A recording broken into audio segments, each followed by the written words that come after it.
The gun was already pressed against Raymond Vaughn's chest before he had even swung his leg fully over the saddle. He had not expected this. He had turned his horse around on a gut feeling, something ancient and wordless pulling at the center of him like a fishhook through water, and now here he was, staring down the barrel of a rusted but very functional Colt Navy revolver held in the trembling hands of a woman who looked like she had not slept in 3 days and had no intention of trusting him anyway. "Get off my land," she said. Her voice did not shake. Her hands did, but her voice was iron. "I don't know who sent you, and I don't care. You ride back the way you came, or I pull this trigger and I will not lose 1 second of sleep over it." Raymond Vaughn raised both hands slowly, palms out, the reins hanging loose from his fingers. He was a man who had learned patience the hard way, through years of loss and silence and long roads that went nowhere, and he did not panic. He looked at her carefully. She was tall for a woman, with dark hair pinned back in a way that had mostly given up, and her eyes were the color of storm clouds right before everything breaks open. There was something in those eyes that went far beyond anger. There was terror dressed up as rage, and Raymond Vaughn had seen enough of both to know the difference. "I'm not here to hurt you," he said, steady and quiet. "That is exactly what someone who was here to hurt me would say," she replied. He almost smiled. Under different circumstances and a different life he might have. "Fair enough," he said instead. The gun did not lower. Behind her, through the open door of the homestead, he could see a child's boot sitting sideways on the wooden floor. Small. Maybe a 4-year-old size. That was when he understood, with a clarity that cut through every plan and every instinct he had about not getting involved, that he was not going to ride away from this place. Not today. Maybe not for a very long time. He had ridden past 100 homesteads on his way across the Kansas plains in the autumn of 1874, and every single one of them he had passed without a second thought, because he had learned that involvement meant pain, and pain was the one thing Raymond Vaughn had been running from for the better part of 5 years.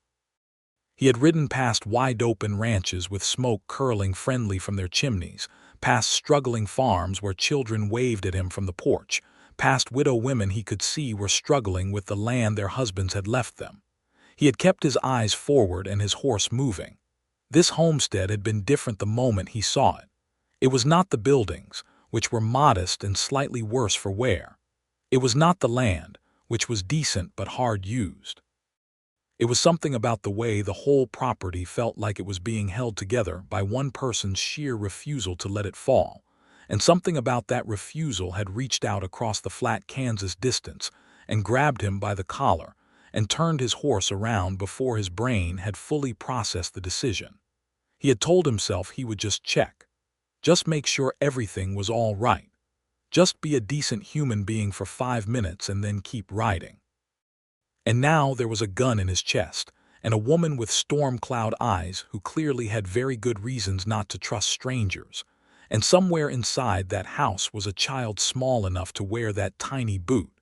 And Raymond Vaughn knew with absolute certainty that whatever he had been running from had just been outrun by whatever this was. Her name was Myrtle Keller, and she had been alone on this homestead for 11 months, 3 weeks and 4 days. She knew the count because she had kept it in the back of her mind, the way you keep a wound clean, not because the counting helped, but because stopping the count felt like giving up, and Myrtle Keller did not give up. Her husband, Jonas Keller, had died in January of 1874, thrown from his horse during a January ice storm when the ground was iron-hard and unforgiving. He was dead before she reached him. Their daughter, Clara, had been 3 years old. Myrtle had been 26. She was 27 now, and she had kept the homestead going by herself through a Kansas winter, a spring planting season, a brutal summer drought, and now an autumn that was shaping up to be complicated in ways that had nothing to do with weather. The complication had a name. His name was Eli Brandt, and he was the man who owned the general store in the nearest town of Caldwell, which was 8 miles east across the plain, and he had decided, somewhere around March of that year, that Myrtle Keller's grief had gone on long enough, and that she ought to be practical and sell him the homestead and the 40 acres of decent land it sat on, and marry him, and stop being so stubborn about the whole independent situation. Myrtle had said no in March. She had said no again in April, May, June, July, August, September, and twice in October. The no's had not stopped Eli Brandt. They had only made him more creative about the ways he applied pressure. He had cut off her credit at the general store. He had spread word in Caldwell that she was losing her mind with grief and couldn't manage the land, which had made people less likely to help her with the harvest. He had, most recently, sent 2 men out to her property claiming to be land surveyors who suggested there might be a dispute about the deed, a dispute that was entirely fabricated but that she had no lawyer and no money to fight. When she had heard hoofbeats coming down the dirt track toward her homestead late on that October afternoon and seen a lone rider she did not recognize, she had gotten her dead husband's Colt Navy revolver, walked to the door, and decided that whatever this was, she was done with it. She had not counted on Raymond Vaughn raising his hands so calmly, or looking at her with eyes that held neither contempt nor the particular kind of hungry calculation she had learned to recognize in Eli Brandt's gaze. She had not counted on him saying fair enough when she pointed out the obvious flaw in his claim of harmlessness. "What do you want?" She asked because she was practical even when she was terrified. "I honestly don't know," he said, which was not the answer she expected. She blinked. The gun lowered by about 3 inches before she caught herself and brought it back up. "I was riding through," he said. "I've been riding through for going on 5 years. I saw your place from the road and something told me to stop. I can't give you a better reason than that because I don't have one." "That is not reassuring." "No," he agreed. "It isn't." "What's your name?" "Raymond Vaughn." "Where are you from?" "Raymond Vaughn. Tennessee originally, more recently nowhere in particular." She studied him. He was somewhere in his early 30s, she judged, lean in the way of a man who didn't eat as regularly as he should, with a jaw that needed a razor and brown eyes that were tired in a way that had nothing to do with the time of day. He wore a worn canvas coat and trail-dusty clothes, and he did not look like Eli Brandt's kind of hired man.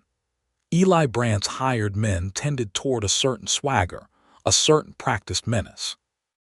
This man looked like someone who had put down a very heavy load and hadn't yet figured out what to do with his hands now that they were empty. "You're not from around here," she said. "No, ma'am." "You got any connection to Eli Brandt in Caldwell?" Something shifted in his expression, a careful attention. "I don't know that name." "You would know it if you did," she said. "He's not a subtle man." "Is he the reason you're pointing that gun at me?" "He's one of the reasons," she said.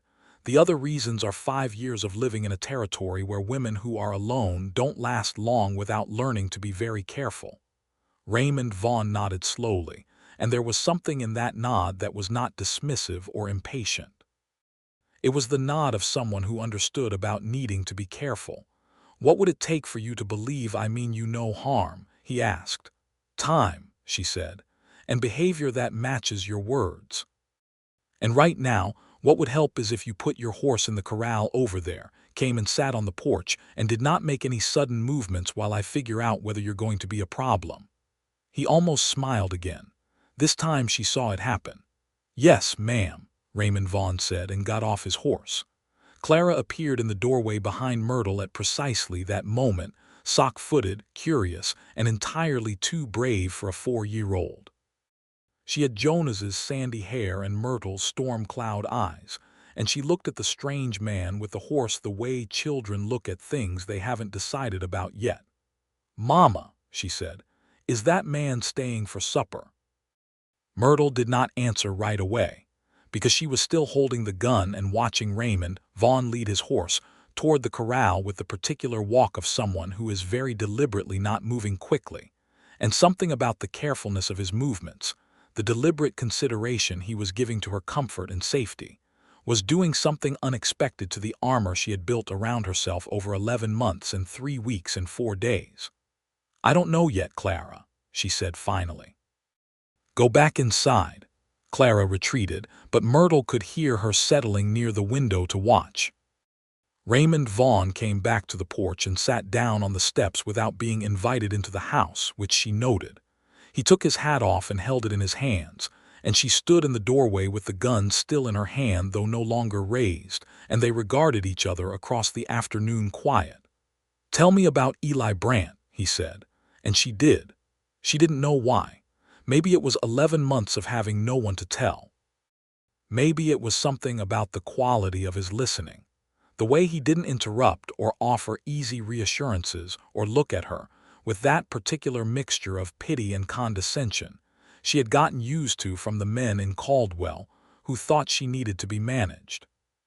He just listened with those tired brown eyes focused on her face, and she told him about Jonah's dying and the winter and the credit being cut off and the false land survey and the 2 men who had come out to the property 3 weeks ago and told her she had 60 days to reconsider Eli Brandt's offer before things became difficult.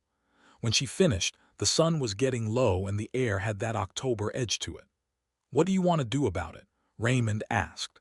She blinked. "What? What do you want to do? Not what do you think your options are, not what's practical. What do you want?"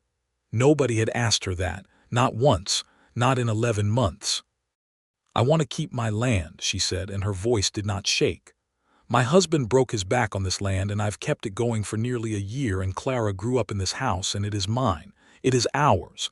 And I want Eli Brandt to leave me alone, and I want to not be afraid every time I hear hoofbeats on the track." Raymond Vaughn was quiet for a moment. Then he said, "I can help with some of that." "You don't owe me anything," she said carefully. "No," he said, "I don't." He turned his hat in his hands. "I've been riding for 5 years because I didn't have anything worth stopping for. I don't know what that says about your situation, but I'm telling you plainly." Myrtle Keller looked at this stranger on her porch steps in the fading October light and felt something shift in her chest that she had not felt since Jonah's was alive, something that frightened her considerably more than any gun ever had, because she could point a gun at a threat and deal with it directly. But whatever this feeling was did not respond to direct dealing. "You can sleep in the barn tonight," she said finally. "We'll talk more in the morning." He nodded, and he didn't push for more than that, which told her something. Raymond Vaughn had not always been a drifter. There had been a time, not so long before, when he had been a man with a place in the world and people who depended on him, and he had carried that weight gratefully, the way you carry something that is heavy but precious. He had come to Kansas from Tennessee in 1869, 29 years old and full of the particular optimism that grips a man who believes the worst of his life is already behind him. He had survived the war on the Union side, which in Tennessee made you a complicated figure, and he had come west because the East held too many ghosts and the West offered the oldest promise in American mythology, the possibility of starting over. He had found a partner in a man named Caleb Marsh, and together they had established a freighting operation out of Wichita, hauling goods on the Kishom Trail, doing decent and honest work for decent and honest pay. He had been good at it. He had liked it. He had liked Caleb, who was funny and steady and never let the hard days make him mean. In 1872, Caleb was killed. Not heroically, not dramatically. He was shot during a robbery attempt on one of their freight wagons, shot by a young man who panicked and pulled the trigger when Caleb tried to talk him down. And Caleb died in the dust of the trail with his eyes confused, because he had genuinely believed talking would work. Raymond had survived the same robbery by pretending to be dead, a fact that he had never fully forgiven himself for, though the survival was purely involuntary, the result of a bullet grazing his skull and rendering him unconscious rather than any calculated decision. He had buried Caleb. He had sold the freighting business because he couldn't look at the wagons anymore without seeing his friends' confused eyes. And then he had started riding, because moving forward was something he could still do even when everything else felt impossible. 5 years of riding, 100 homesteads. And then Myrtle Keller's place, with its atmosphere of stubborn survival and its rusted gate and its smoke coming from the chimney in a way that felt, somehow, like a question directed specifically at him. He lay in the barn that first night listening to the Kansas wind move through the boards, thinking about what he had said to her. "I've been riding for 5 years because I didn't have anything worth stopping for." He had surprised himself with the honesty of it. He was not usually an honest man in the way of volunteering the tender and true parts of himself to strangers, but she had not been a stranger in the way most strangers were. She had been a stranger in the way of someone you recognize without ever having met. He was still thinking about that when he fell asleep. Myrtle lay awake long after Clara was sleeping, listening to the same wind and asking herself serious questions about her own judgment. She had let a strange man sleep in her barn. She had told him her entire situation with Eli Brandt, which was information she had been keeping carefully, because in a small territory information was power and sharing it was vulnerability. She had let herself feel something she was not equipped to feel right now, something warm and dangerous that had no business appearing in her chest when she was standing on her porch with a gun in her hand. She was a practical woman. She had always been practical. It was how she had survived Jonas's death without breaking entirely, how she had managed a Kansas winter alone, how she had kept the land and her daughter and her sanity all in one continuous unbroken line of forward motion. Practical women did not let drifters into their barns because of something about their eyes.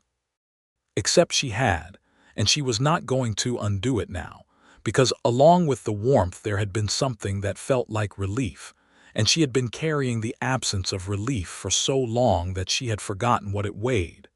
She would see what the morning brought. The morning brought Raymond Vaughn doing the feeding before she was even out of the house. She found him in the corral, having already given water and grain to her 2 horses and his own, moving with the easy competence of someone who had been around animals all his life. He had found where she kept the grain without asking, which meant he had looked around carefully and quietly, and she noted that he had touched nothing else, only what was needed for the animals. "You didn't have to do that," she said from the fence. "I was up anyway," he said. "The brown one has a loose shoe on his right forefoot. You'll want to get that seen to before winter." She knew. She had been worrying about the cost of the farrier's fee. "I know," she said. "I can do it if you have a spare shoe and the tools. I've done enough of it on the trail." She looked at him over the fence. "What are you getting out of this, Raymond Vaughn?" He stopped what he was doing and turned to look at her directly. "Breakfast, if you're offering," he said. "And after that I suppose I'd like to help you with your problem with this Eli Brandt if you'll let me." "Why?" He was quiet for a moment and she could see him choosing between several answers. She appreciated that he chose the honest one. "Because what you described last night is wrong," he said. "A man using his position to pressure a widow woman into selling her home and marrying him against her will is wrong. And I've spent 5 years riding past things that were wrong because I told myself it wasn't my concern. I'm tired of telling myself that." The wind moved between them, carrying the smell of frost and dry grass. "Come inside," she said. "Breakfast is in half an hour." Clara decided immediately that Raymond Vaughn was wonderful, which Myrtle found both inconvenient and oddly touching. Clara sat across the breakfast table and watched him with those serious storm cloud eyes and asked him questions with the relentless directness of a 4-year-old. "Do you have a horse?" Clara asked. "Yes, I do. His name is Chester." "That's a funny name for a horse. He came with it, I didn't choose it." "I would have named him something better," Clara said confidently. "What would you have named him?" Clara thought about this with the gravity of someone making an important decision. "Biscuit," she said.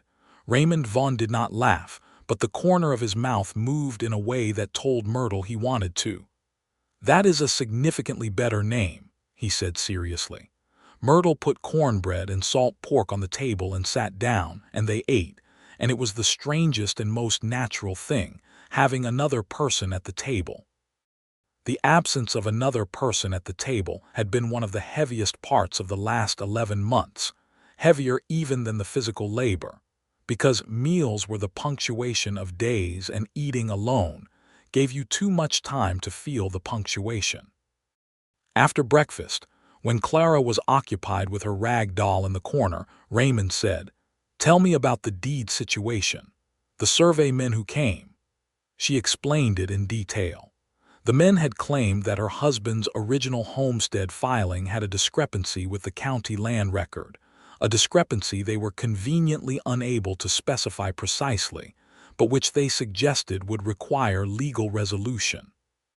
She had the original filing document and Jonas's receipt from the county land office in Caldwell, but she had no idea if those were sufficient or if Brant had somehow corrupted the records.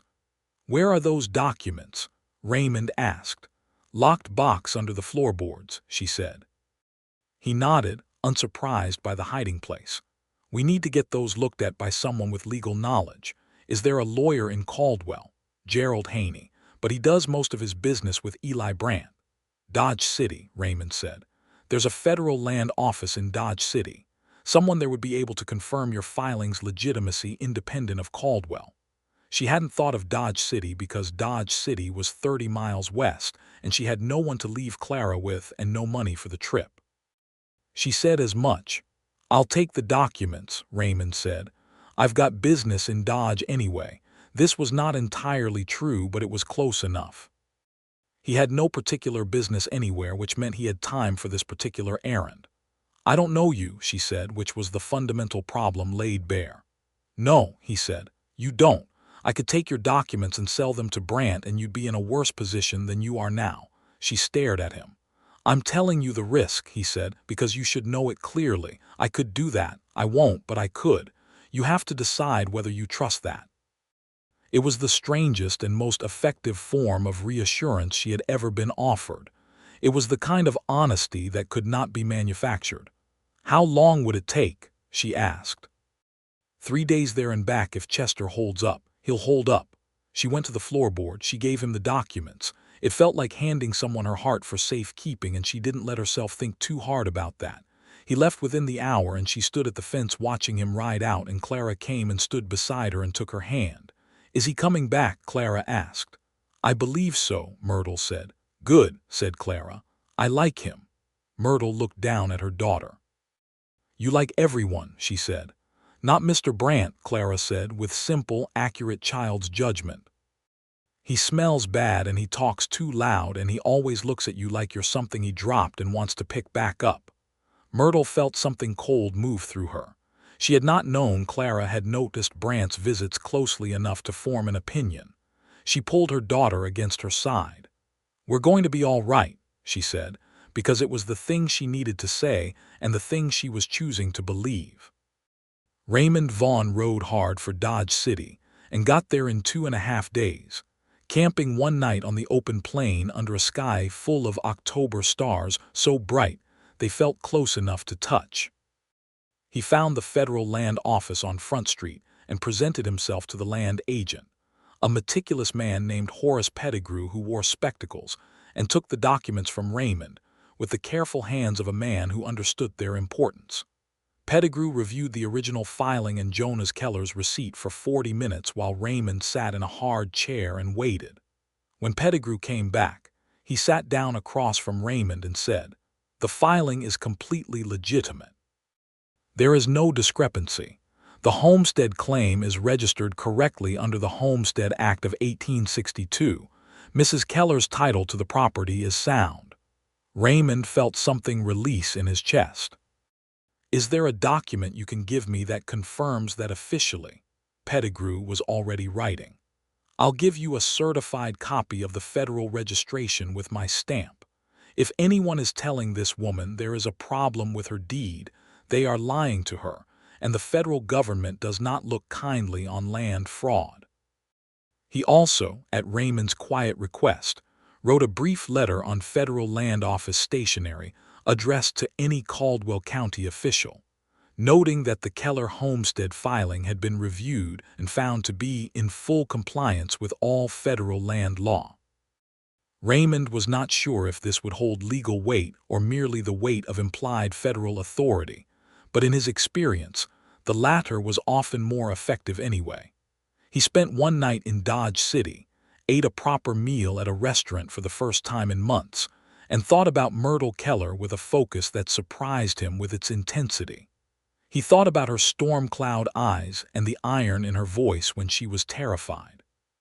He thought about the way she had handed him those documents knowing full well he could betray her, and how much courage that had taken. He thought about Clara naming his horse Biscuit with total confidence, and Myrtle's expression when her daughter said it, the way the love moved across her face and softened every line that grief and struggle had put there. He thought about sitting at a table for breakfast and how it had felt like something he had forgotten was possible. He left at first light and made better time on the return, because Chester could feel the direction changing and horses always move faster toward home, and Raymond understood with a private and somewhat startled clarity that Chester was not wrong to think of it that way. On the afternoon of the third day, he came down the track toward Myrtle Keller's homestead and found a man on horseback sitting at her fence. Not two men this time.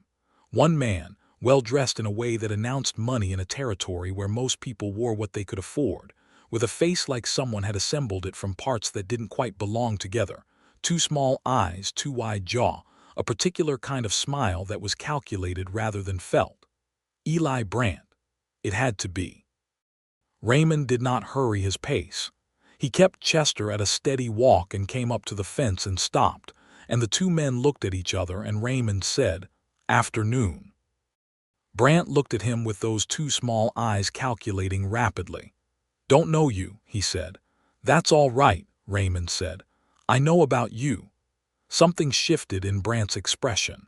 He looked at the house where Myrtle was standing in the doorway, and Raymond could see from here that the Colt was in her hand again, though she was holding it at her side. "This is a private property matter," Brandt said, with the particular tone of a man who believes he is explaining something to someone who doesn't quite understand. "Yes," Raymond said pleasantly. "It is. Mrs. Keller's private property. I've just come back from the Federal Land Office in Dodge City, where a Mr. Horace Pettigrew of the federal government reviewed her deed and certified that it is entirely legitimate, with no discrepancies of any kind. He reached into his coat and produced the certified copy and the letter. "These are federal documents. You're welcome to read them." He held them out toward Brandt, who did not reach for them. Raymond could see the calculation happening behind those two small eyes. A bluff was being reconsidered. A threat that had seemed workable was suddenly complicated by federal involvement, which was a category of involvement that men like Eli Brandt preferred to avoid. "I have a legal right to make an offer on this property," Brandt said, which was true. "You do," Raymond agreed, "and Mrs. Keller has a legal right to refuse it as many times as she likes, and if anyone continues to pressure her after a refusal, that's harassment. And if anyone attempts to defraud her of her title, that's a federal crime." He smiled, and the smile was not warm. "You have a nice day, Mr. Brandt." Brandt looked at Myrtle again. She met his gaze from the doorway and did not look away. He turned his horse and rode back down the track toward Caldwell. Raymond watched him go until he was a small figure in the distance, then brought Chester through the gate. Myrtle walked out to meet him, and she was not holding the gun anymore. She stood in the yard in the October afternoon, and he dismounted, and she looked at the documents he held out to her, and she read them with her lips pressed together in concentration. And when she finished, she looked up at him with those storm cloud eyes that were doing something complicated and unguarded. "You came back," she said. "I said I would," he said. "People say a lot of things." "I know," he said. "I don't say things I don't mean.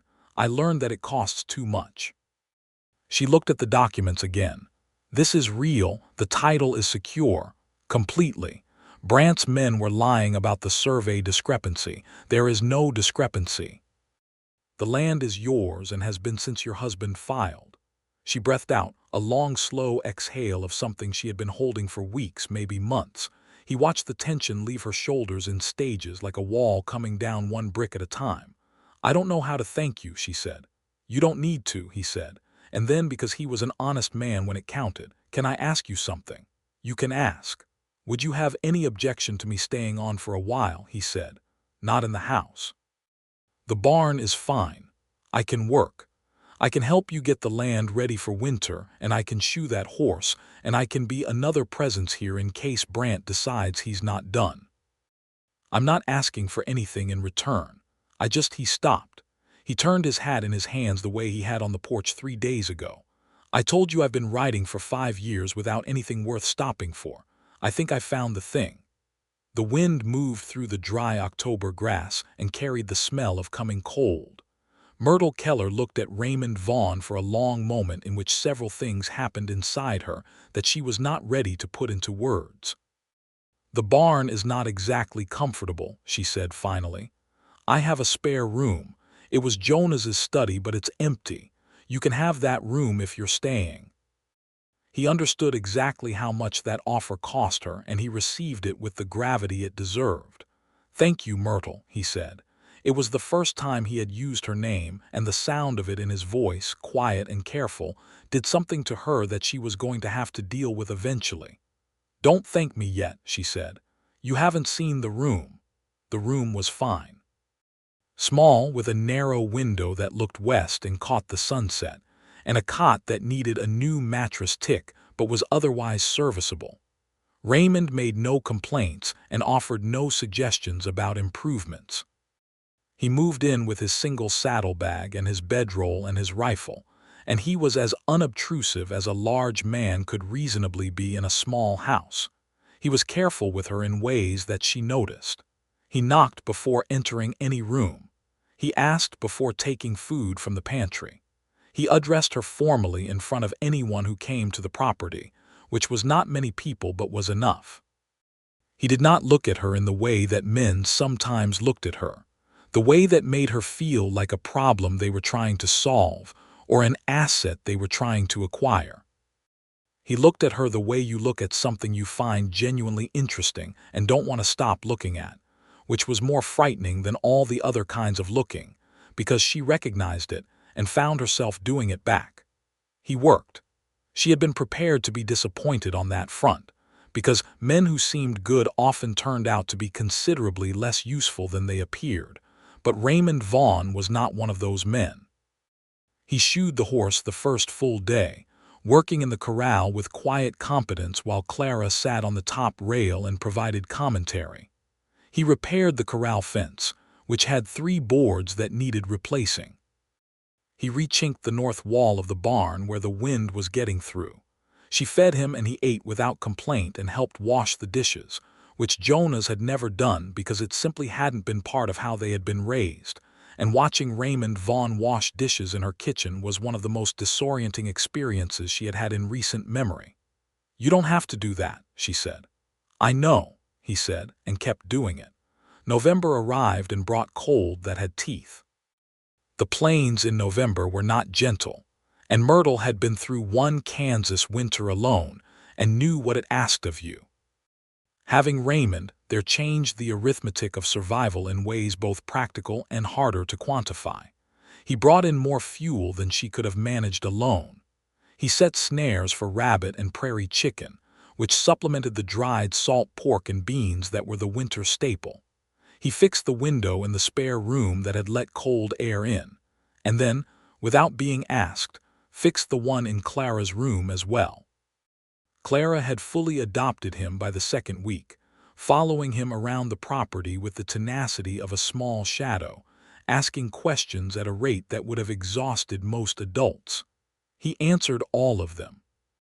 He told her about Tennessee, about the horses he had known, about the freight roads he had traveled, and in return Clara told him things with the complete honesty of childhood, about how much she missed her papa, and how Mama cried sometimes at night when she thought Clara was asleep, and how she, Clara, had decided that when she grew up she was going to have 10 horses and they were all going to be named after food. Raymond received all of this information with the same careful gravity he gave to everything, and one evening Myrtle came to the barn to check on the horses and found Raymond sitting on a hay bale reading aloud from a copy of Robinson Crusoe he had produced from his saddlebag, with Clara sitting beside him completely absorbed. She stood in the doorway for a long moment without either of them noticing her, and felt something happen in her chest that was no longer nameable as just relief or gratitude, or even the complicated warmth she had been managing since the first day. She went back to the house before they saw her, and stood at the kitchen window, and had a serious conversation with herself about what she was doing, and what she wanted, and whether those two things were compatible with what was responsible. The conclusion she arrived at was not entirely satisfying, but it was honest. She did not know yet what Raymond Vaughn intended to do or be, and she did not know yet whether what she was feeling was real or the artifact of need and loneliness. And until she knew both of those things, she was going to continue keeping her feelings in the locked box under the floorboards of herself, right alongside the documents he had saved for her. Eli Brandt was not finished. She had hoped, after the day with the federal documents, that he might conclude the calculation and move on to something easier. Men like Brandt were fundamentally lazy in a deep structural way beneath the surface ambition. They wanted things, but they wanted things in the easiest possible manner, and when obstacles appeared they tended to look for softer targets. But Eli Brandt had made this personal somewhere along the way. She wasn't sure when it had stopped being about the land and started being about the refusal itself, about her specific refusal, but she suspected it was around June, when she had told him in the general store in front of several witnesses that she would rather lose the land than marry him, and she had been a little sharper about it than perhaps strictly necessary. In late November, his next move arrived in the form of Gerald Haney, the Caldwell lawyer, who rode out to the homestead on a Tuesday and presented her with a document claiming that Jonas Keller had owed Eli Brandt a debt at the time of his death, a debt of $240, and that this debt had transferred to the estate. Raymond was there when Haney arrived, working on a section of the roof that had started to show weakness. He came down off the roof when Haney appeared and stood quietly at the edge of the porch while Myrtle read the document. "I have never heard of this debt," she said. "My husband told me everything about our finances." "Debt was a private arrangement," Haney said, with the smoothness of a man who has rehearsed his lines. "Mr. Brandt was generous enough to allow extended terms, but with Mr. Keller's passing, the terms have lapsed." Raymond stepped forward and held out his hand for the document, and Haney looked at him with the particular look that men like Haney gave to men whose social position they could not immediately calculate. "She's allowing me to look at it," Raymond said simply. Myrtle handed it to him. He read it twice. Then he said, "This document is dated 3 weeks ago." Haney said nothing. "A debt from before Mr. Keller's death, that's been outstanding for 11 months, with a document that was drafted 3 weeks ago," Raymond said. "Do you have the original agreement, the one from before his death?" "I have this document," Haney said. "That's interesting," Raymond said, "because a debt agreement without an original instrument signed by the debtor is not a legally enforceable claim. You can dress it up in lawyer language, but that doesn't change the underlying requirement." He handed the document back to Haney. "I'd suggest you tell Mr. Brandt that we'll be consulting with the Federal Land Office in Dodge City about this claim, since we already have a relationship with an official there, and that if he wants to press it, he's welcome to do so in a federal venue." Haney took the document back. His rehearsed smoothness had developed cracks.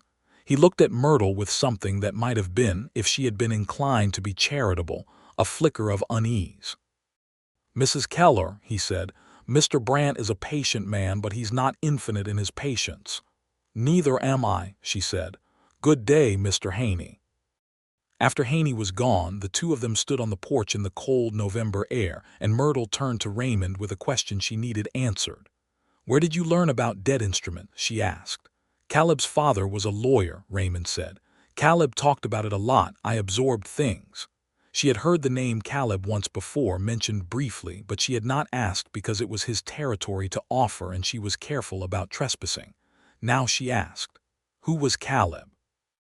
Raymond was quiet for a moment, looking out at the flat Kansas distance. "My partner," he said. "My best friend. He died in 1872. She did not say she was sorry because it always sounded insufficient. Said how, and he told her. Not the whole story at first, just the shape of it, the robbery, the bullet, the waking up alone in the dust with Caleb gone. And she listened the same way he had listened to her, without interrupting, without offering easy reassurances, and when he was done she said, "That is why you were riding." "Yes," he said. "The guilt," she said, "that you survived and he didn't." He looked at her, surprised by the precision of it. "I know something about carrying guilt," she said quietly. "I wasn't there when Jonas fell. I was in the house and I didn't hear it happen, and by the time I found him he was already gone. And I spent months asking myself whether I would have heard if I hadn't been so tired, if I hadn't been sleeping, if I had been a better wife in some undefined way that would have meant I was there." She paused. "Eventually, I had to accept that guilt is just love that has nowhere to go, and the only thing to do with it is put it to work somewhere useful." Raymond Vaughn looked at Myrtle Keller in the November cold, and something that had been locked up inside him for 2 years moved, just slightly, toward an opening he hadn't known was there. "That's the most useful thing anyone has ever said to me," he said. "I've had time to think about it," she said. The winter deepened, and the two of them fell into the rhythms of shared work and shared days, and the feeling between them grew the way things grow in cold weather, slowly and with great persistence under the frozen surface. It was in the evenings, after Clara was in bed, that they talked, across the kitchen table with the lamp between them and the wind outside working at the walls of the house. He told her about Tennessee, about growing up on a tobacco farm, about his father who was a hard man but not a cruel one, about his mother who sang while she worked and died of fever when Raymond was 15. He told her about the war, not the battles but the strange, ordinary details of being a man among other men in circumstances that removed the comfortable fictions of civilian life, who snored in the tent, who shared food without being asked, who wrote letters home that were never going to reach anywhere. She told him about growing up in Missouri, about her father who was a school teacher, about learning to read before she could fully understand what she was reading, about meeting Jonas Keller at a church social when she was 20 and deciding within 20 minutes that she was going to marry him because he listened to her when she talked, which she had learned by then was rarer than it should have been. "He sounds like a good man," Raymond said. "He was a very good man," she said. "Not perfect. He was stubborn and he sometimes went quiet for days when something was bothering him instead of saying what it was, and he had no head for money at all, which is how we ended up on 40 acres in Kansas when his original plan was 80 acres in Nebraska." She smiled, the full smile, the one that reached the storm cloud eyes and changed everything in her face.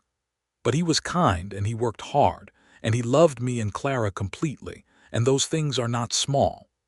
"No," Raymond agreed. "They are not." There was a silence that was comfortable, and then she said, "Can I ask you something that is not my business?" "You can ask. Is there anyone waiting for you, anywhere? Any direction you are supposed to eventually go back to?" He understood exactly what she was asking, and he answered it exactly. "No," he said.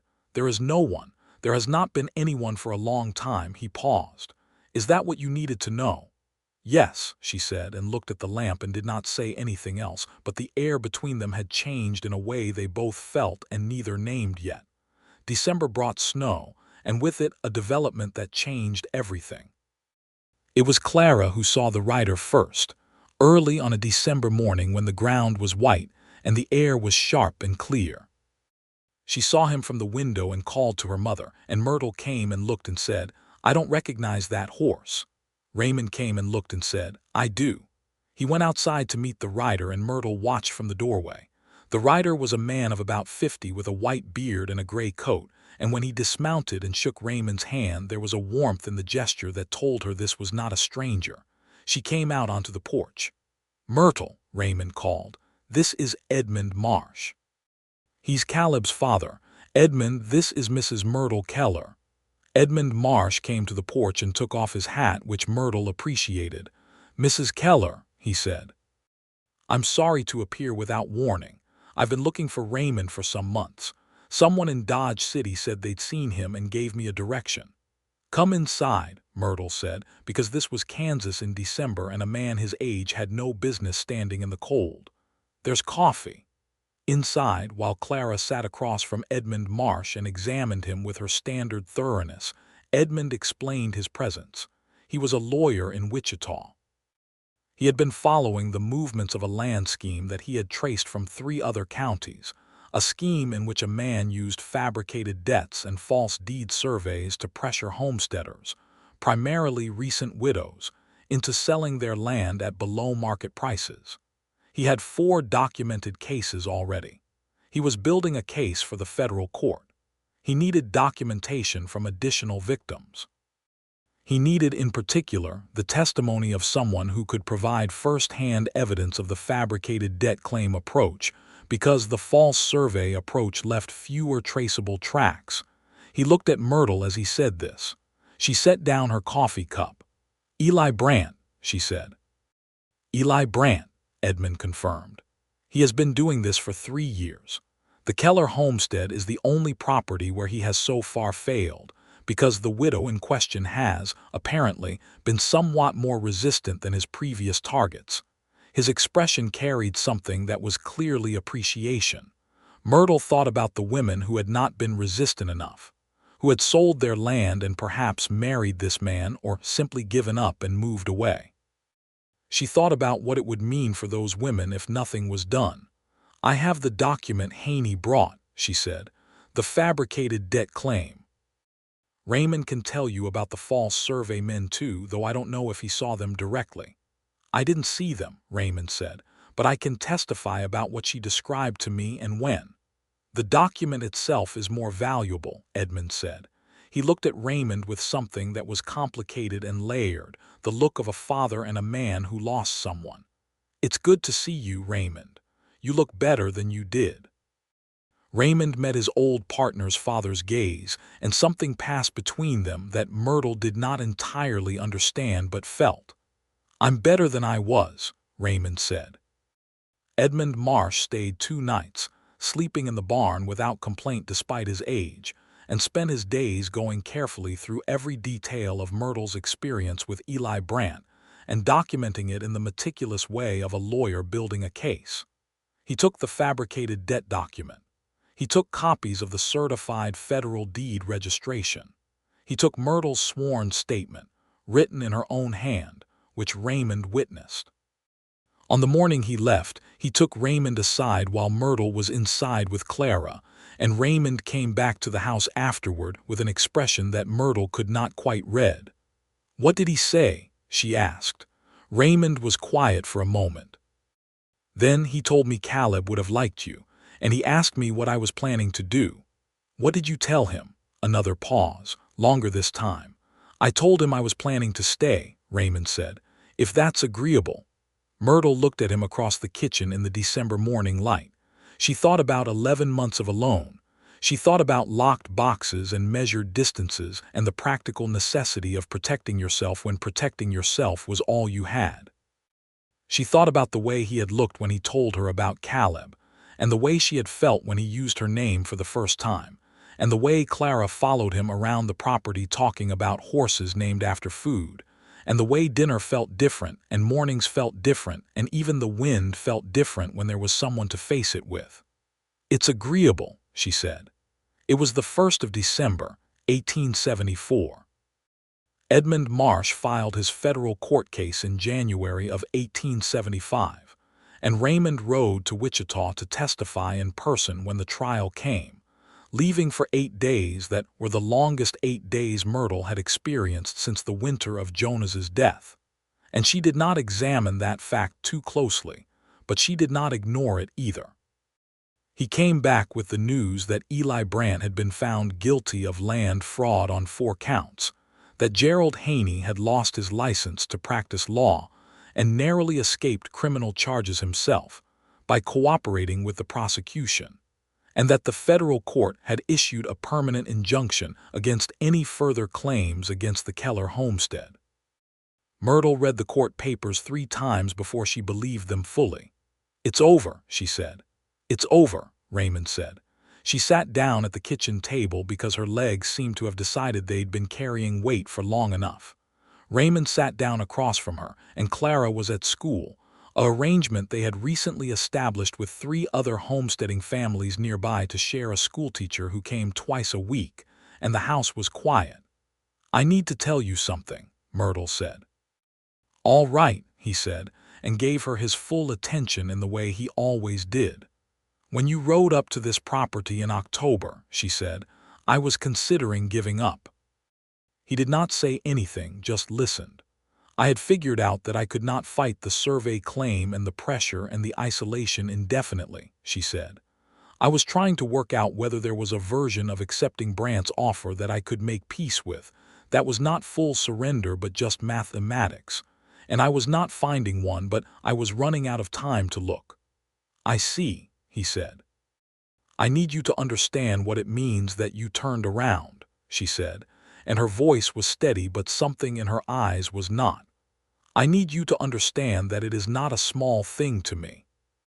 Raymond Vaughn looked at Myrtle Keller across the table in the January light and said, "I know what it means." He paused.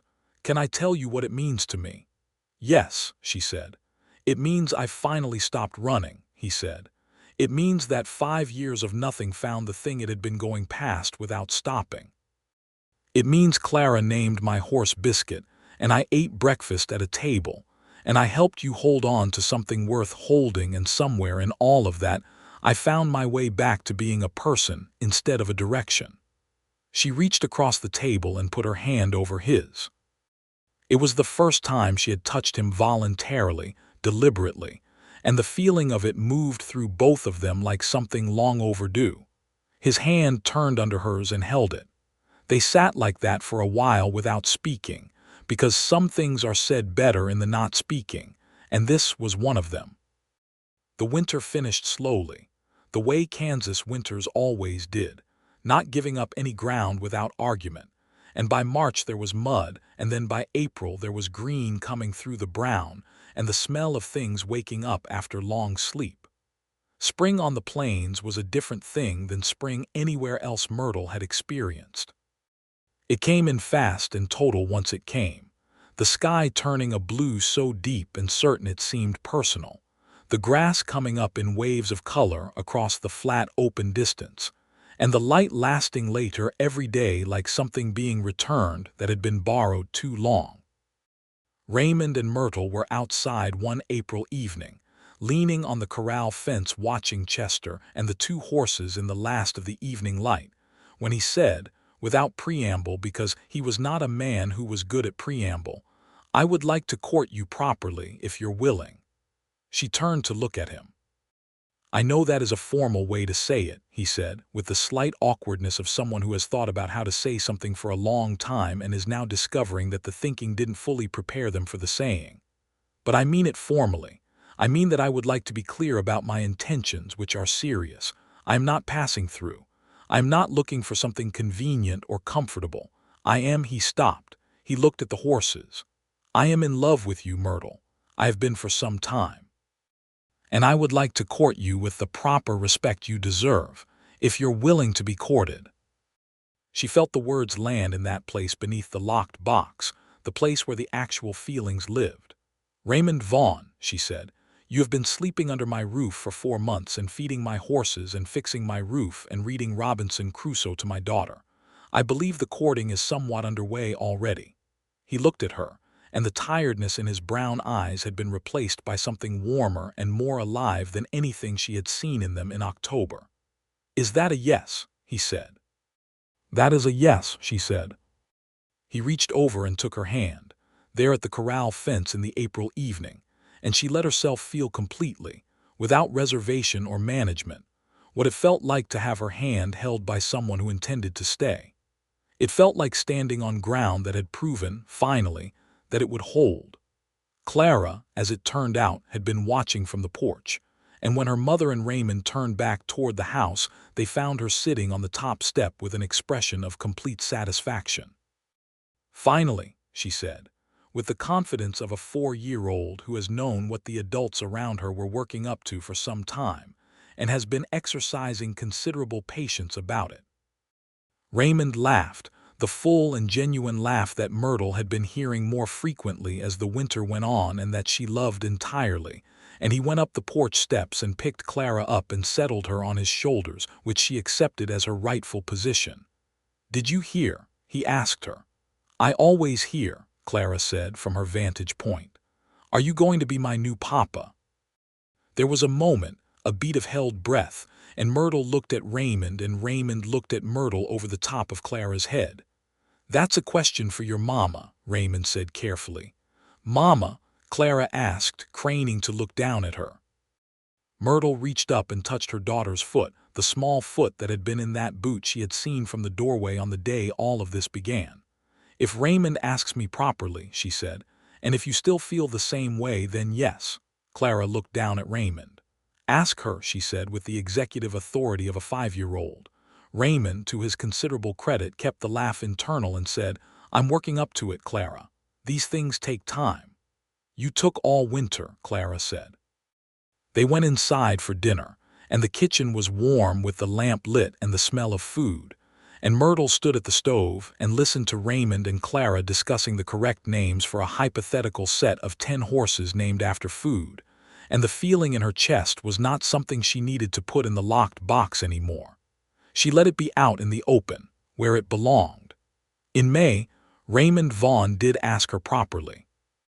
He did not make a grand production of it, because he knew Myrtle well enough by then to know that she would find grand productions embarrassing and slightly suspect. He asked her in the evening, after Clara was in bed and they were sitting on the porch watching the May stars come out over the Kansas plain, the sky going from orange to purple to the particular deep blue that held all the stars. He said, "Myrtle, I would like to marry you. I would like to be Clara's father in the full sense, and I would like to work this land with you and grow old here. I don't have much to offer beyond myself, which I know is not a small ask to take on faith, but I am offering all of it, everything, what's here and what I am and what I intend to be." She was quiet for a moment, looking at the stars. "You have already offered all of that," she said. "You've been giving it for months. I've been receiving it." "Then say yes," he said, "and make it official." She turned to look at him in the starlight. His face was open and uncertain in a way she found deeply and completely endearing, because Raymond Vaughn was brave about most things and vulnerable about the things that mattered most, and she understood that quality because it was exactly her own. "Yes," she said. "Raymond Vaughn, yes." He reached for her face with both hands and kissed her, and it was the kind of kiss that is also a promise and a homecoming all at once, the kind that doesn't have any performance in it, only truth. They were married in June of 1875, in Caldwell, which took on a slightly awkward quality given recent events, but which neither of them was willing to let Eli Brandt's memory steal from them.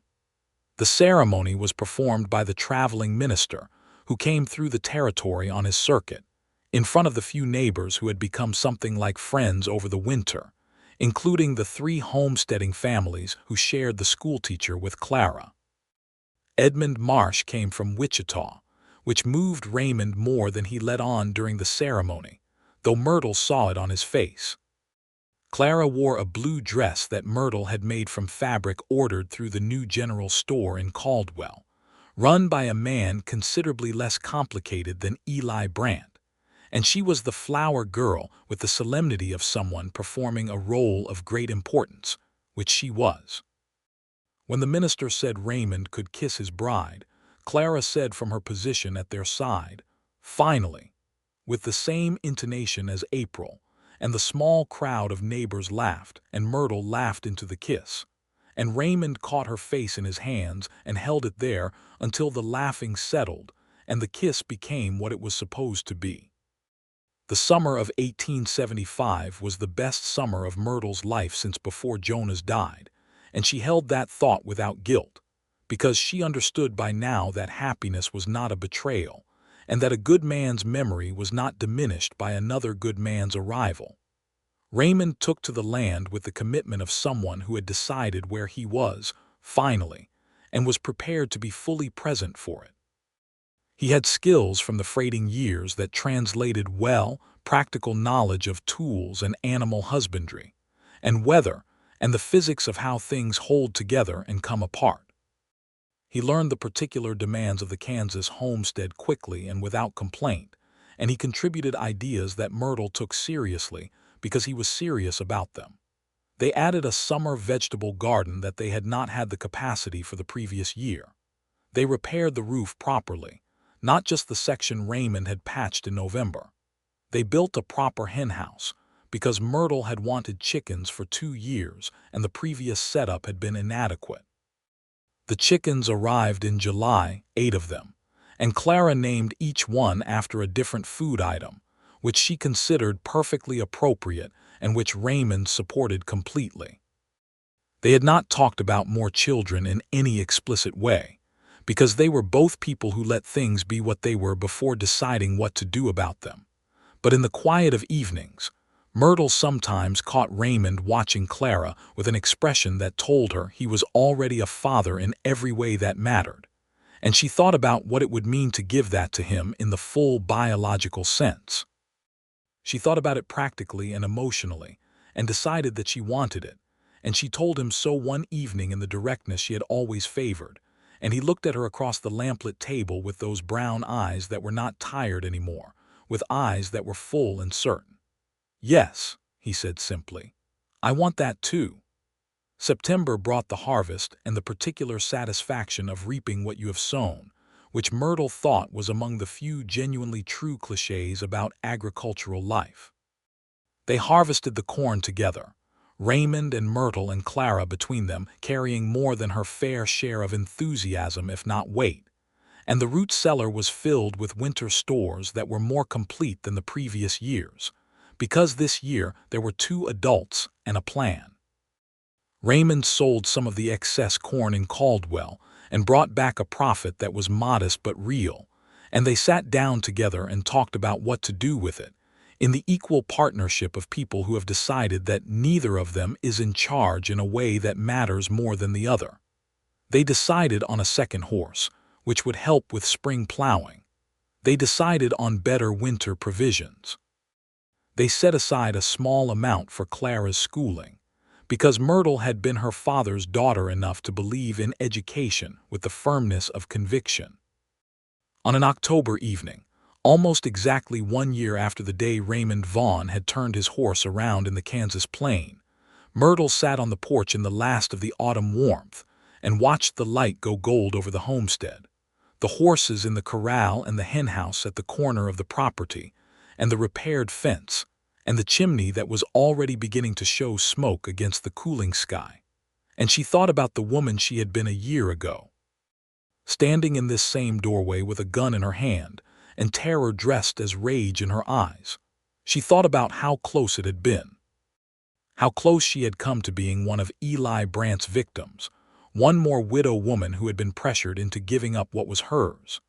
She thought about the locked boxes and the careful distances and the years of alone, and she felt something that was not simple gratitude but something more complex, the feeling of a life that had arrived at the place it was meant to be through a path that was nothing like she would have chosen.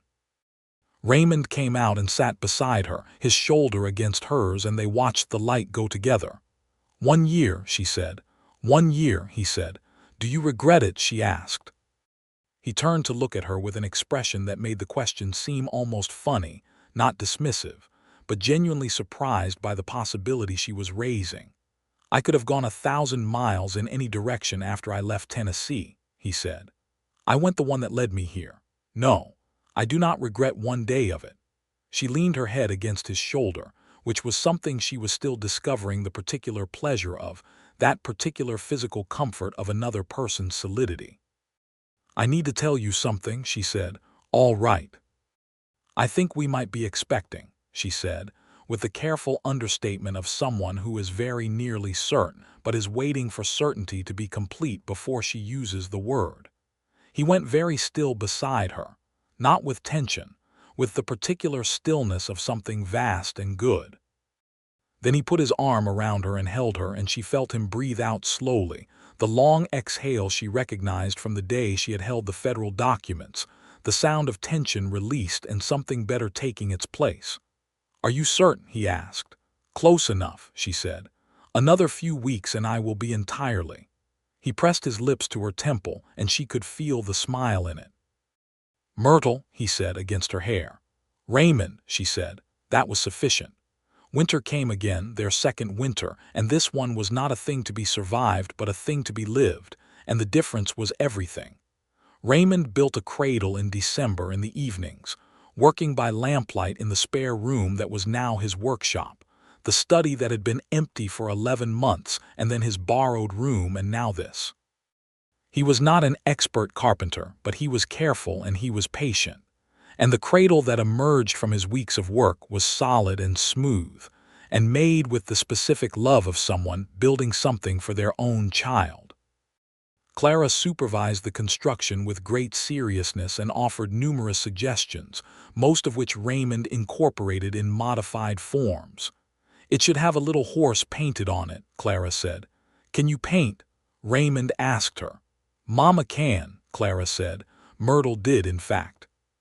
She painted a small horse on the headboard of the cradle, fine-lined and careful, and she painted it from memory of the particular way horses look when they are running free, with their heads up and their manets lifting, and it was the best small painting she had ever done.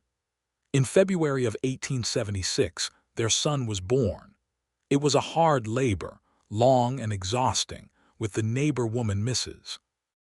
Adelaide Breck serving as midwife, a woman who had delivered over 30 babies in the Kansas Territory, and whose calmness during the process was the thing Myrtle held onto when the calmness was the only thing available. Raymond was sent outside during the process, as was the custom, and he walked the property in the February dark for 4 hours, back and forth, his breath visible in the cold air, and Clara followed him for the first 2 hours until Mrs. Breck's helper put her to bed firmly. When Mrs. Breck opened the door and told him he could come in, Raymond Vaughn walked to the bedroom where Myrtle lay with her hair damp against the pillow, and her face exhausted and radiant in the specific way that no other kind of exhaustion produces, and she held up their son, who was red-faced and furious about having been born and demonstrating it vocally. Raymond sat on the edge of the bed and looked at his son and at his wife and held them both, carefully, the way you hold the things you cannot afford to drop. "He's angry," he said. "He'll calm down," Myrtle said. "They always do. What do we name him?" They had discussed names the way expectant parents always do, with lists and arguments and compromises and sudden reversals of preference. They had not decided, not fully. "James," Myrtle said, "for your middle name and because I like how it sits." "James Vaughn," Raymond said, trying it out. "It's settled correctly. And because Clara gets to contribute," Myrtle said, "she chose the second name." "What did she choose?" Raymond asked. "Chester," Myrtle said. Raymond was quiet for a moment. "After my horse," he said. "She said he was there from the beginning," Myrtle said, with a smile that reached all the way. "She said he was part of the family and deserved to be in the name." Raymond Vaughn, who had spent 5 years riding and 2 years before that carrying grief like stone, sat on the edge of his wife's bed in a Kansas homestead in February of 1876, holding his son James Chester Vaughn, with his wife watching him and his stepdaughter asleep down the hall after her suggestion had been incorporated, and felt, at last, that he had arrived somewhere worth arriving at. James grew fast, the way babies do when they are well fed and loved, and have an older sister who treats them as both a project and a companion. Clara took her role as elder sibling with complete seriousness and a level of bossiness that Myrtle recognized as being entirely hereditary. The homestead grew too, not dramatically, not with the kind of sudden expansion that required more money than they had, but steadily and with intention. The second horse proved as useful as planned. The vegetable garden expanded. 3 more chickens joined the flock. Raymond developed a reputation in the surrounding area as a man you could rely on, which was how reputations were built in frontier communities, slowly and through demonstration. When the Henderson family 2 miles north had their barn damaged by a spring storm, Raymond was among the first there to help with the rebuilding. When the shared schoolteacher arrangement needed someone to negotiate terms with the teacher over her compensation, Myrtle handled the terms and Raymond rode the circuit to get agreement from the other families. Edmund Marsh visited in the summer of 1876 and held James with the careful delight of a man who understands what he is holding, and ate dinner with them, and told Raymond privately that the federal court case had resulted in 3 of the 4 families whose land Brant had fraudulently acquired receiving restitution. The 4th case was still under review. "And Brant?" Raymond asked. 3 years in a federal prison," Edmund said. "He'll be out before we'd like. But he'll have a criminal record that makes the land scheme considerably harder to repeat." "That's something," Raymond said. "More than most of those women got," Edmund said, with the particular tone of a man who has spent his life in law and knows its limitations. "But it's something." Raymond told Myrtle that evening, and she sat with it for a while. 3 years isn't enough," she said finally. "No," Raymond agreed. "But the other women getting their land back," she said. "That matters." "Yes," he said. "That matters," she nodded. She filed it in the space where she kept the things that were imperfect but real, the space where justice lived in the form it actually took rather than the form it was supposed to take, and she made her peace with it the way she had made her peace with many things, not by pretending it was sufficient, but by acknowledging it was something, and that something was better than nothing, and that nothing was what had been on offer before.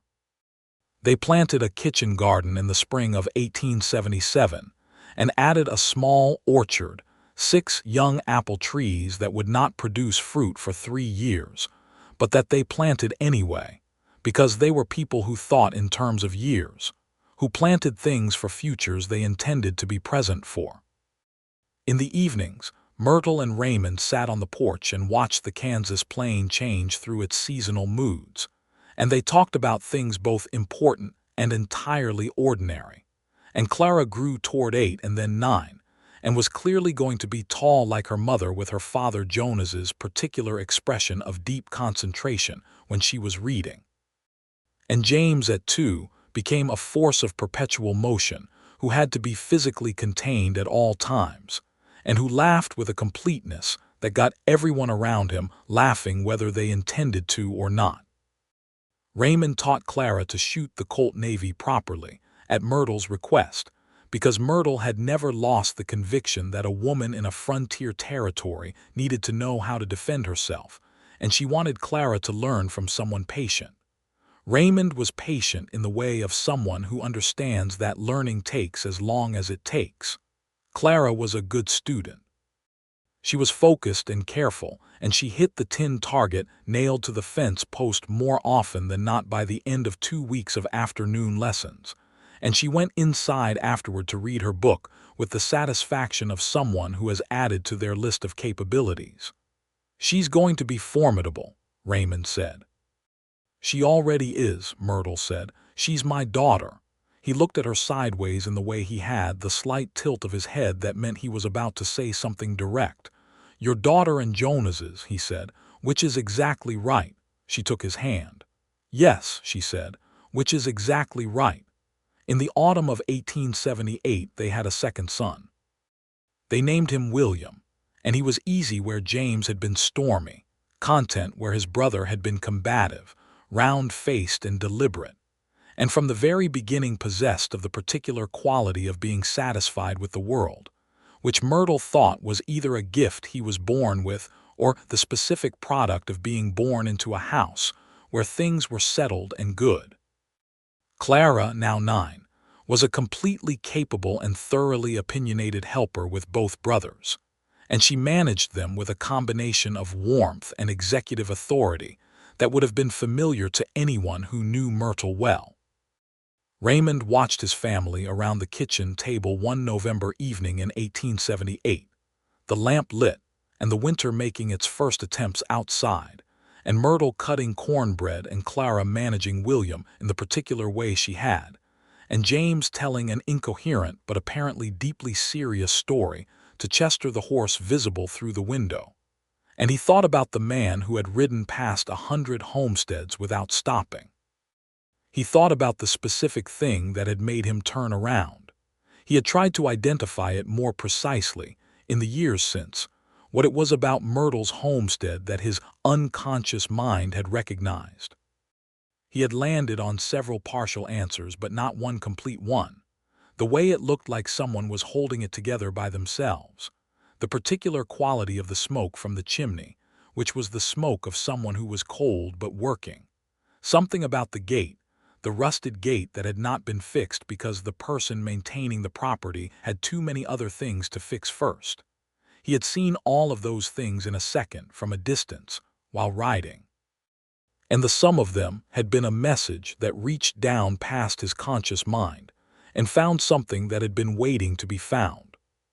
He thought that was probably what love was, at a level below the declarations and the kisses and the hand-holding at the corral fence. It was the recognition that something in you responds to something in someone else at a frequency that is not entirely voluntary. You could ride past it. Some people did. He had 100 times. Once he hadn't. He was sitting in the chair by the window when Myrtle appeared at his shoulder with a plate of cornbread and sat beside him, following his gaze to see what he was looking at. "What are you thinking about?" she asked. "The day I turned around," he said. She was quiet for a moment, the way she always let herself be when she was actually thinking rather than just filling space with sound, which was one of the many things about her he loved without reservation. "Do you know why?" she asked. "Still, partly," he said. "The full why is still somewhat past what I can say." "That's all right," she said. "The answer to it is sitting at this table." He looked at their children, and at her beside him, and at the lamp and the walls of the house that was theirs and the land outside that was theirs. 40 acres of Kansas that had been held by a woman's refusal to give up and was now held by both of them together, permanent and rooted. "Yes," he said. "It is." The apple trees produced their first fruit in the spring of 1880, small and imperfect and absolutely worth the 3 years of waiting. Myrtle made a pie with the first good harvest of them, and they ate it on the porch in the May evening, all 5 of them, and Clara declared it the best pie she had ever eaten with the authority of someone who had eaten many pies and was prepared to make comparative judgments. James, 4 years old by then, ate his piece and immediately asked for another, which was his response to most of the things he encountered that he approved of. William, too, ate carefully around the crust with the focused precision that characterized everything he did. Raymond ate his piece slowly and savored it because it was a pie made from trees they had planted and tended and waited for, from fruit that had required years to arrive, and he understood the particular taste of things that required patience. "Good?" Myrtle asked him. "Perfect," he said. She knew he was not just talking about the pie. In the years that followed, the homestead at the end of that Kansas track became a place known in the surrounding area for the simple but not simple reason that it was a house where things were right, where the work was done, and the children were raised with both firmness and joy, and the people who lived there were the kind of people you could count on. Raymond Vaughn never became a famous man or a wealthy one. He became something that was, in the long run, considerably harder to achieve. A man who was where he was supposed to be, doing what he was supposed to be doing, with the person he was supposed to be with. A man who had stopped running not because he was caught, but because he had found something worth stopping for. Myrtle Keller Vaughn did not become less herself when she became his wife. She became more herself, which is the only kind of love worth having, the kind that adds to what you are rather than subtracting from it. She kept the land, and she kept her own authority over her choices, and she kept the storm cloud eyes and the iron voice, and the practical intelligence that had kept her and her daughter alive through a Kansas winter alone. She added to those things a man she loved without reservation, and a life that felt like the one she had been building toward all along, even through the grief and the fear and the days she hadn't been sure it was survivable. Clara grew up to be formidable indeed, as Raymond had predicted, and in 1892, at the age of 22, she married a young schoolteacher from Wichita who listened to her when she talked, which she had learned from her mother was the thing that mattered. Myrtle cried at the wedding with the specific kind of crying that is not sadness but overflow, and Raymond held her hand through the ceremony, and afterward he said, "She turned out perfectly," and Myrtle said, "She had good examples," which was both true and complete.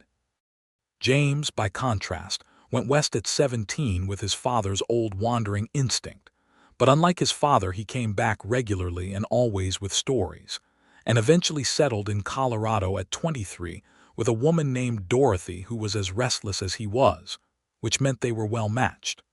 William became a lawyer, which neither of his parents had planned for but which suited him exactly, in the measured and precise way that all things suited William.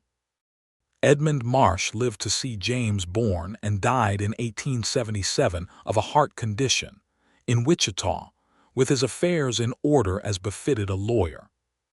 Raymond received the news by letter and sat with it for a long afternoon, and Myrtle sat with him, and they did not try to make it into something manageable or smaller than it was. "He was the last of Caleb," Raymond said. "No," Myrtle said. "You're the last of Caleb because you carry him." He looked at her. "The way you do things," she said, "the way you think about fairness, the way you showed up for us. Caleb is in all of that. He lives in what he taught you and in what you've done with it." Raymond Vaughn put his face in his hands and wept for his friend properly, for the first time really, because grief needs a place to go, and he had one now. She held him. That was one of the things love was. Not the kissing and the declarations, though those too. The holding. The being there when someone needs to be held. On their 10th anniversary, June of 1885, Raymond gave Myrtle a gift that he had been working on for a year without her knowing. He had written to Jonas Keller's family in Missouri, through a careful process of inquiry that had taken months, and he had obtained a daguerreotype of Jonas that the family possessed, a portrait taken before Jonas and Myrtle had left Missouri for Kansas. He had it framed in good oak. She sat at the kitchen table and held the frame in both hands and looked at the face of the man she had loved first, and the tears came quietly. "I thought Clara should have it," Raymond said, "and I thought you should have had it a long time ago." She looked up at him with those eyes, storm cloud and clear at once. "Thank you," she said, and she meant it in all the ways there were to mean something. "He was a good man," Raymond said. "He deserves to be remembered properly." She stood up and went to him and held his face in her hands and looked at him directly. "You are a good man," she said. He put his hands over hers. "I'm trying," he said. "You've been succeeding for 10 years," she said. "I think it's taken hold." He kissed her, and it was still the kind that didn't have any performance in it, only truth, because that was what 10 years had done to it, worn away everything but the true part. The Kansas plain in the evening in June was the most beautiful thing Raymond Vaughn had ever seen. He had seen a great deal of the American West in his drifting years, and none of it had moved him the way this 40 acres of Kansas moved him now, because beauty is always partly about meaning, and this land meant everything. He stood at the corral fence at the end of a summer evening in the later part of his life and looked at it, and Myrtle came and stood beside him, and they did what they had been doing for years, which was sharing the view. "Penny for your thoughts," she said. He considered. "I was thinking about the first time I saw this place," he said, "from the road before I turned around." "What were you thinking then?" "I don't know exactly," he said. "Something recognized something." She leaned against the fence beside him, close enough that he could feel the warmth of her arm against his. "I was standing at the window," she said. "I saw you from the window before you turned around. Thought you were going to ride past." He looked at her. "You never told me that." "You never asked," she said with a smile. "What did you think when I turned around?" She was quiet for a moment, looking at the evening light on the grass. "I thought, here comes trouble," she said, "and I picked up the gun." He laughed. "And then," he said, "and then you were the most careful man I had ever met," she said, "and I thought, this is not the kind of trouble I was expecting." "What kind of trouble am I?" She turned to look at him directly, with all the storm cloud clarity of those eyes. "The best kind," she said. The kind that turns out to be the whole rest of your life. He reached for her hand. She gave it. The sun went down over the Kansas plain, over the homestead at the end of the track with its mended fence and its apple trees and its henhouse and its horses, over the house where Jonas Keller's portrait hung in the sitting room beside a painting Clara had done of the property from memory and a photograph taken on Raymond and Myrtle's wedding day, over all the evidence of a life built carefully, and with love from the materials that grief and struggle and unexpected arrivals had provided. Raymond Vaughn held his wife's hand and watched the last of the light go, and felt, as he always did at this hour in this place, the specific and irreducible rightness of having turned around. He had ridden past 100 homesteads, and only one had made him turn his horse around. He was grateful every day for the 100 that hadn't, because the 100 were the road that led him here, and here was everything.